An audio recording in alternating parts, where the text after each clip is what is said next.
2.5 billion Christians on the planet. And there's 2 billion Muslims on the planet. And there's millions of Jews on the planet. Judaism, Christianity, and Islam are the three major Western religions. And these three major religions, whose combined followers constitute half of the human population, believe in a God. They claim to believe in the same God. The God of Abraham and Isaac and Jacob. The God of the Old Testament and the New.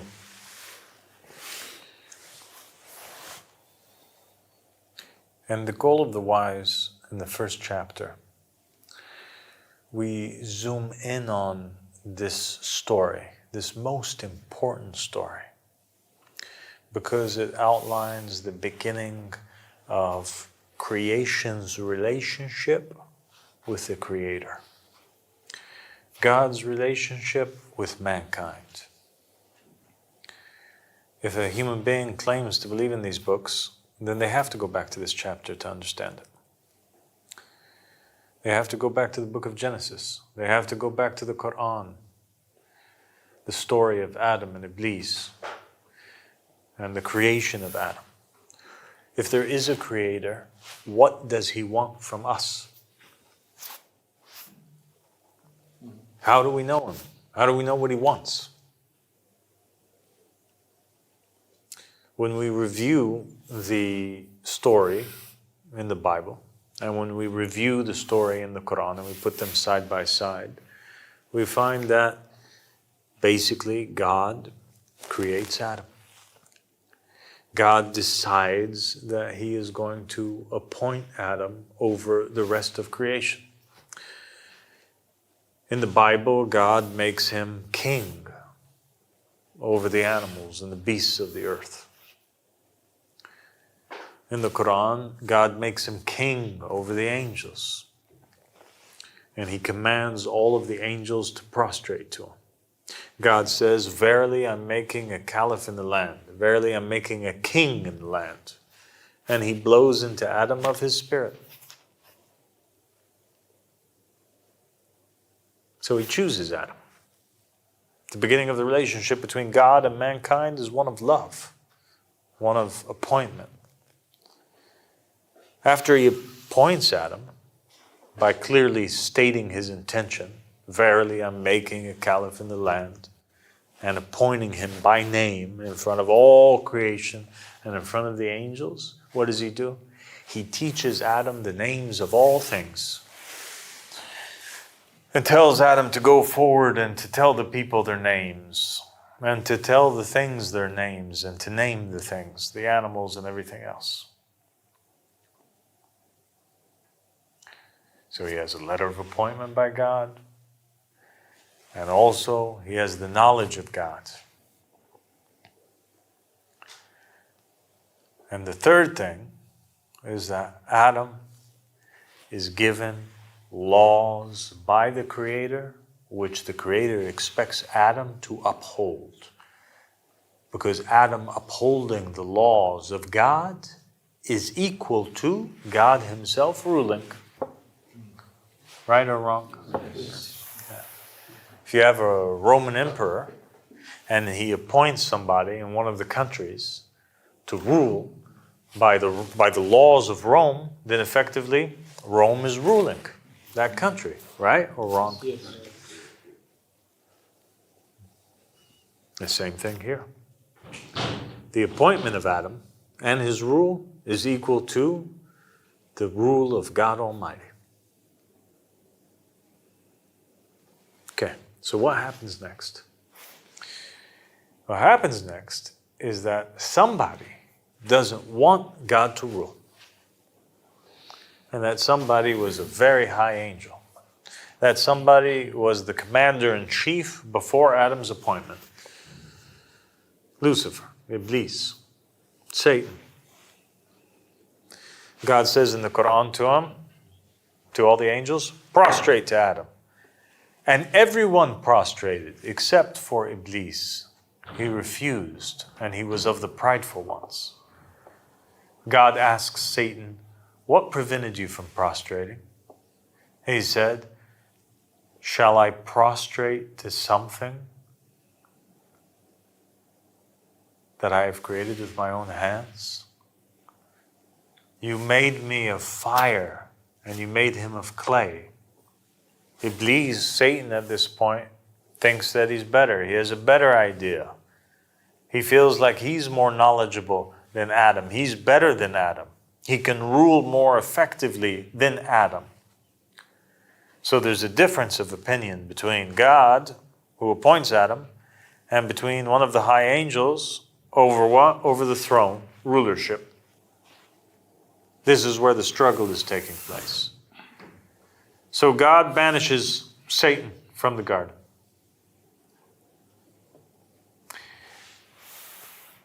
And he looks at Adam, and he said, Adam, I'm going to give you one command, and I'm going to forbid you from one thing.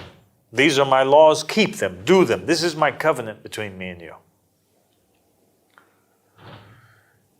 He tells him to be fruitful and multiply. I want you, Adam, to go and I want you to have lots of children. I want you to fill up the planet with your kids. But whatever you do, don't approach this tree. So he forbids him from eating from a tree. Now, of course, this story of the tree, it's an allegorical one. And it would be nonsense to think that an almighty creator would banish his newly appointed king just because he ate from a tree that the Lord Almighty thought was a special tree or favored the fruit on that tree other than something else. So it has to be more than that. And I think most sensible people would agree to that, right? Yes. And when we look into the narrations of Muhammad and the family of Muhammad, what do we find? We find that they state this very fact. They state, when somebody asks them, what was this tree that Adam was forbidden from eating from? They say, was it a grape tree? Was it wheat tree? What kind of tree was it? The answer comes back that it was neither. It was neither this, neither that. It was a tree unlike any tree in the world. So now we know from this hadith that they're not even talking about a tree at all. He's talking about something else other than the tree. So now the tree is a symbol for something, and we must attempt to find out what is this something. So we go back to the knowledgeable ones. We go back to the prophets and the messengers, Muhammad and his family, and we see what they say it was. We find that people had asked Muhammad and the family of Muhammad about another verse in the Quran, which talked about a righteous tree. Somebody said, what is this righteous tree? And Muhammad and the family of Muhammad said, the righteous tree that's mentioned in God's book is Muhammad and the family of Muhammad. What is the evil tree? The evil tree, they say, that's mentioned in the Quran, in the narrations, it's interpreted as being the Bani Umayyah. Another hadith outright states that the tree that Adam transgressed against was the tree of knowledge of Muhammad and the family of Muhammad. So now we know that it's a tree that's associated with Muhammad and the family of Muhammad. It's Muhammad and the family of Muhammad's tree. And now we know that the tree of Muhammad and the family of Muhammad is actually not a tree at all. It's not like any tree in the world, but it's something else. And we know that it actually is Muhammad and the family of Muhammad. For Fatima al-Zahra alayhi salam is that tree, according to their interpretations. Fatima al-Zahra is that tree whereby the seed, the descendants of Muhammad and the family of Muhammad, which is the culmination of all the bloodline of all the prophets and the messengers from before, comes out of Fatima and the Imams and the Mahdis.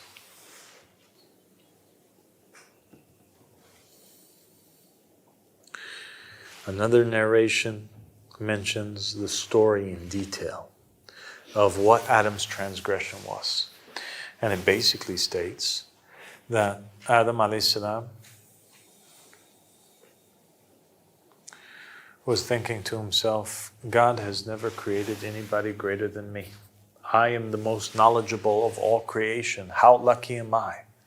Isn't it amazing to be me? And as he was thinking this, and as this pride had entered into his heart, God inspired him and said, no, Adam, look above before you're destroyed. And Adam looks above at the throne, and what does he see? He sees written on the throne, La ilaha illallah Muhammadan Rasulullah. Aliyun waliyullah. He sees written on the throne the names of Muhammad and Ali and Fatima and Al-Hasan and Al-Hussein, the Ahl Kisa. Adam's shocked because he sees 5 other names and Adam's not one of those names. So he says, God, who are these people?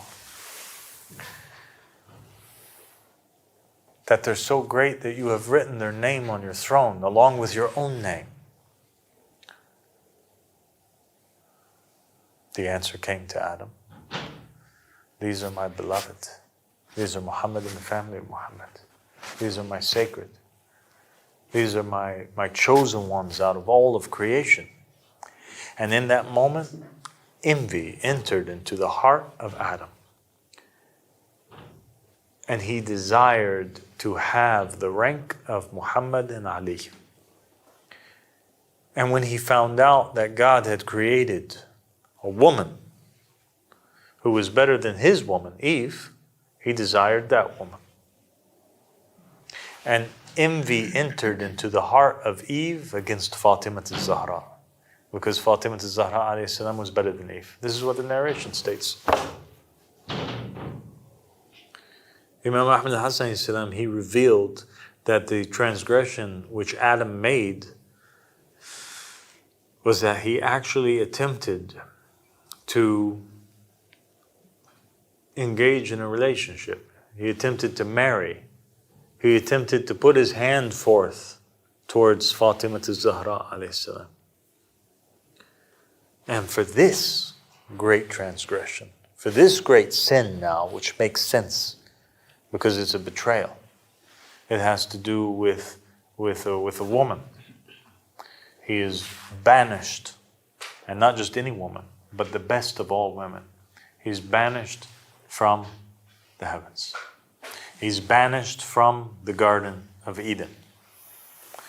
He's told to get out of it. And his wife, for the envy that she had in her heart against Fatima, because she saw that her husband desired her, she was also banished along.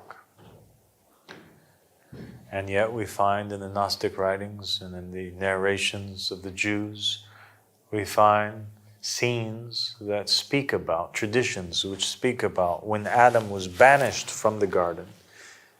And as he was crying in remorse and asking for God to forgive his sin, he took a stone which had a sharp edge to it, and he started beating his private parts with it. And the narration states that this is the origin of the act of circumcision, that it comes from this, from Adam repenting and cutting off the flesh that is on his privates in remorse. Why would Adam cut off and circumcise his own self with a dirty rock that he found on the ground if his sin did not have to do with something which was sexual? It doesn't make sense, right? So when we put together all of these narrations, all these hadiths, when we see that the meaning even of dreams and the interpretations of the Ahlul Bayt alayhim salam, the meaning of trees and dreams is believers, then we find that this whole picture becomes clear. And the one who kicked Adam out of paradise was the Creator who created Adam. And when we wonder, who was this Creator who created Adam? Who was this creator who is mentioned in the Bible as walking with Adam in the garden? Who was this creator who fashioned Adam in his image when God Almighty is far above having any image, when God Almighty is far above and it's impossible for him to be walking in the garden with Adam? Who is it? Well, we look at the Quran. What does it say? It says that God asked Satan, "Why did you refuse to prostrate to that which I created with my own hands?" We look for hands in the narrations, in the du'as. We go back to Muhammad and the family of Muhammad. What is hands? Does God have hands? We find that the Ahl Bayt alayhim salam in the hadith, they state, we are the hands of God. We are the face of God by which faces creation. We are the legs of God. We are the tongue of God. And so now we know that actually the hands which created Adam were no other than Muhammad and the family of Muhammad.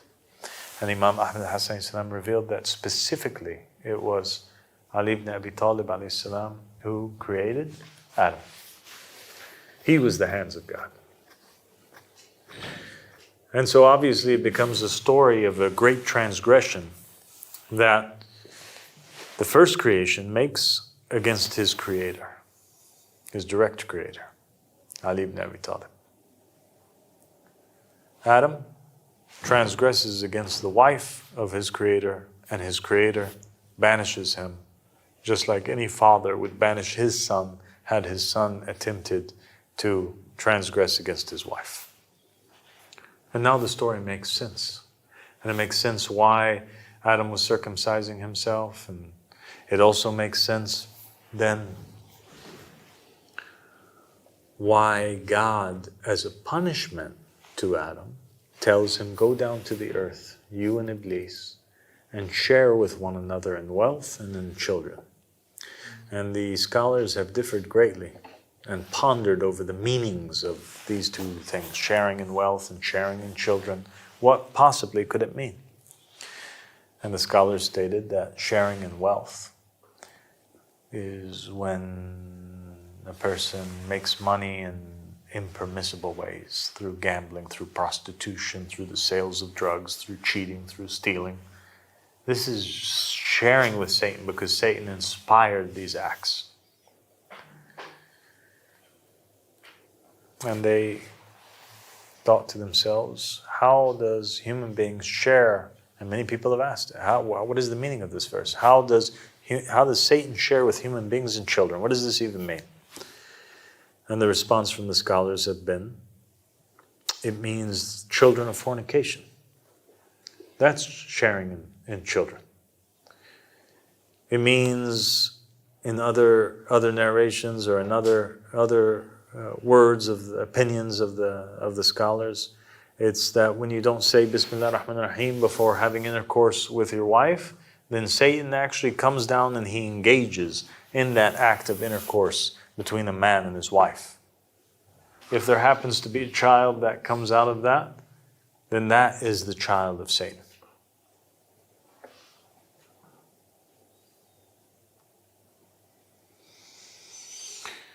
Imam Ahmad Hassan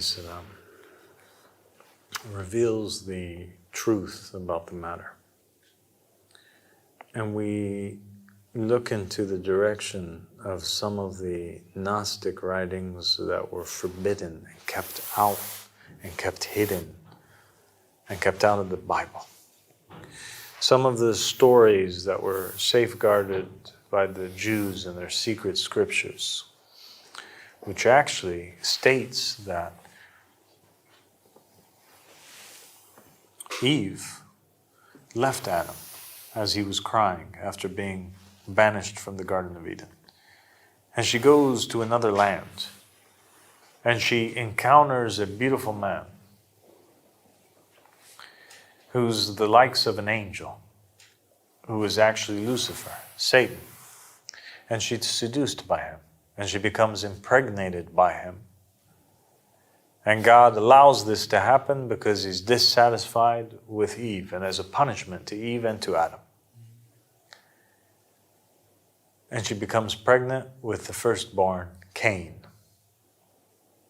Well, Adam, eventually he's alerted by the angels. He goes to save Eve. He brings her back to him. He decides that he's going to raise Cain along with Eve.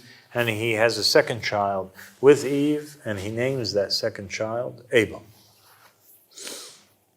And here is where the big story of the two great bloodlines take place. The bloodline of Satan mixed with Eve, whose offspring is Cain, and the bloodline of Adam and Eve, which is Abel. The righteous bloodline, which carries the light of God, the Spirit of God, which was originally blown into Adam, and the evil bloodline that carried in all of that envy and hatred and disobedience and arrogance, which was Satan. God names his successor. He chooses the king who is going to rule after Adam. Now Adam repents. God reinstates the first covenant with Adam after it was broken. God decides that he's going to forgive Adam.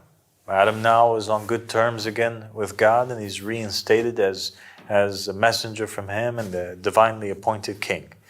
And God chooses as a successor for Adam, Abel. Satan doesn't repent. And he's cursed, him and his offspring. But yet Cain is the firstborn. He's the eldest. And he sees himself as having more of a right to rule. Just like his father, Satan, Cain has his same qualities. Thinking that he knows better. Wanting to appoint himself as ruler. Not wanting to accept the decision of God in terms of who rules. But he takes it a step further than his father. When it becomes clear to Cain that Adam is going to name Abel as his successor, when it becomes clear to Cain that God's choice is Abel, after they were both commanded to go bring an offering, and the offering of Abel was accepted and the offering of Cain was rejected, Cain decides that he must climb to power by any means necessary. And in order for him to rule and to be the successor and to be king after his father, Adam, who's not his father at all, Cain decides that he's going to take it a step further, and he's going to do something which is to put Abel under the ground. He decides to murder his brother, and in fact he does, and he commits an act which is even more horrendous than the transgression that Satan did. Satan, he decided that he was going to mislead Adam and take Adam as an enemy, but he never killed Adam. Cain, though, he decides to take it a step further, and he kills Abel, and that sin becomes the first original murder and crime and sin that's committed on the face of the earth. And that's why all other sins that are committed on the earth till the end of time, its origin all goes back to Cain, or this filthy bloodline.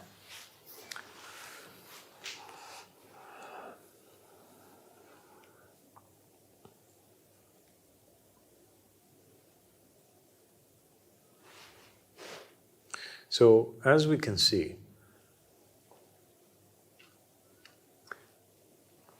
Cain, now guilty of murder, is banished in the narrations of the Epizoda, and is banished according to the story in the Gospels, in the Torah. He's not killed, for he did not commit any crime. For there was no law that was set down by God which forbid anybody from murdering anybody else, because it was something that had never been thought of. And thus you can't punish somebody for something that you didn't warn them against. So Cain goes away freely, is banished from the presence of his father, but no retribution is taken against him. And he builds cities, and he multiplies, and becomes fruitful. And Adam and Eve, they mourn for a long time, and then they have another son, whose name is Seth, and God appoints him as a successor. And the bloodline of Adam also begins to multiply. But they didn't multiply as much as the children of Cain. And the children of Cain built great cities, and they appointed themselves as rulers over these cities, while the children of Adam held tight to God's choice. So now two systems of rulership are being developed here. One system of rulership, which is based on the appointment of God. God appoints Adam, and then Adam appoints in his will his successor, and the successors which will follow after that. And every year the children of Adam would gather, and they would open up their book, in which they had safeguarded in there the words of Adam, and they would celebrate the naming of the successor. And they would memorize the names of the successors in the will of Adam. And they would pray for the relief from the sons of Cain, which would come in the form of a Savior that Adam had prophesied would come, whose name was Noah, who would establish justice on the planet, and equity. And the children of Cain, in their system of rule, were ruling by whoever had the most power, whoever had the most wealth, got to do what he wanted to do. Whoever managed to climb on the throne was allowed to be on the throne. And so here you have the supremacy or the rulership of the people being established with Cain. And over here with Abel, the rulership or the supremacy of God in the form of Adam and his lineage, the appointed successors of Adam.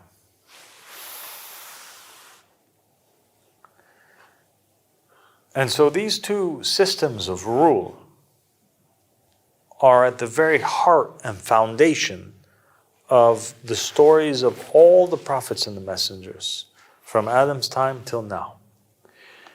The mission that every prophet and messenger ever came with from Adam's time all the way till Muhammad's time and the Imams and now the Mahdis was the mission of placing the choice of God on the throne and calling people to obedience to the true king and the true successor, and declaring oneself innocent from the false kings, the children of Cain, who rule with authority from creatures versus those who rule with authority from God.